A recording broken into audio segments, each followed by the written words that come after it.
सिख धर्म में पानी को, भोजन को कहा जाता है ये अमृत है। हाँ हाँ, जल प्रसाद हो प्रसाद गया, पाओ। है ना। आपने वहां लंगर कर लिया, आपने जूतों की सेवा बता दी, हम बिल्कुल उस ठीक सेवा है। को बोलते हैं कि आपने अपना वहां पे सब कुछ त्याग दिया। क्यों सिख धर्म में बोलते हैं कि कुंडली नहीं माननी? सही बात है। बताइए आप क्यों बोलते हैं? आपसे पूछ रहे हैं हम, बताइए। यार नहीं आप हर पता। पॉडकास्ट में एक सवाल ऐसा पूछते हो जिसका जवाब मेरे पास नहीं होता। अच्छा ठीक है, हम बता देते हैं क्यों। हाँ। देखिए, उनके धर्म में कहा जाता है कि आपको अपनी इनकम का, चाहे आप गरीब हैं चाहे अमीर हैं, आपको अपनी इनकम का 10वां हिस्सा दान करना है। चाहे वो कोई भी सिख हो, उनके यहाँ पे सिखाया है बच्चों को ही कि आपको अपना दसवंत निकालना है और उसको दान करना है सबसे पहला। पर जकात तो मुस्लिमों में भी होती है। उसमें भी होती है, उस पे भी आएंगे। तो आपने क्या करना है, सबसे पहले अपना 10वां हिंदुस्तानी तो नहीं, ये तो हिंदू तो नहीं निकालता पैसा, वो तो कब्जे 100 करोड़ आया रख लो जेब में, मत दो, कुछ मत दो, छोड़ दो। ऐसे से लोग भी हैं हमारे धर्म तो में। पंडित को 50 रुपए देने में भी सोचते हैं। मैं खुद पंडित हूं, मुझे नहीं देते लोग। क्यों ऐसा? आप समझिए कि आप अगर 10वां हिस्सा अपने इनकम का ऐसा निकाल रहे हैं, कितने भी रुपए कमा रहे हैं, उस इंसान को कभी भूखा नहीं सोना पड़ेगा। अभी मैंने बोला ना, कर्म करते रहो, कोई जरूरी नहीं एस्ट्रोलॉजी की।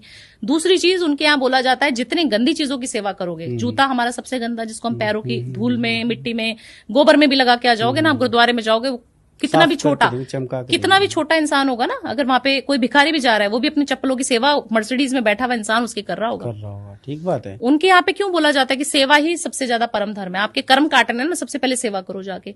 10वां हिस्सा आपने निकाल दिया, आपने कर्म निकाल दिया, तभी कोई भी सिख, आप मुझे बता दीजिए गरीब हो, कोई भी सिख आपको भिखारी दिखा हुआ आज तक? हाँ, बेयरली कोई दिखता है। सही बात है।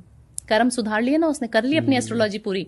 जो हम हिंदुओं को सिखा सिखा के हमारे जो फेस का रंग काला पड़ गया, हम बोलते बोलते थक गए, हमारी जवान घिस गई, जूते घिस गए कि भैया ये कर्म कर लो, 10वां हिस्सा निकालो अपना। और वहां पे ये सिखाया जाता है कि सबका भला हो, नहीं जी, सर्वदा काला भला। बिल्कुल नहीं पड़ा है, ये तो झूठ बोल दिया आपने कैमरे पे। ठीक है ना, तो ये करना शुरू करेगा ना जिस दिन हिंदुस्तानी, उस दिन सब बढ़िया हो जाएगा। ये तो सही बात है, ये हिंदुओं को समझने वाली चीज है कि हम उपायों में मर जाते हैं जी। हमारे पास तिवारी जी ऐसे ऐसे क्लाइंट्स आते हैं जो बोलते हैं भावना जी ये देने वाला काम मत करवाओ, पंडितों को, ब्राह्मणों को, सब बेकार है, सब लूट लूट के अपने घर भर रहे हैं जी। ऐसा करो, हम अपने अंदर कर लें। आप ये बताओ, रोलेक्स पहन लूं क्या आज? बताओ। 50 लाख की गाड़ी ले लूं क्या? हाँ। उससे हो जाएगा उपाय सही? मैंने कहा भैया जो 50 रुपए दान करने के लिए बोले हैं, चुपचाप जाके वो कर दिया करो। मैडम ये सब मत बताओ, सब भिखारी लुटेरे हैं, उनकी कोठियां बनी हुई हैं, भाई उनकी तो कोठियां बनी हुई है जो नोएडा के सिग्नल पे बैठे हुए हैं जी, उनके तो बड़े बड़े शोरूम चल रहे हैं।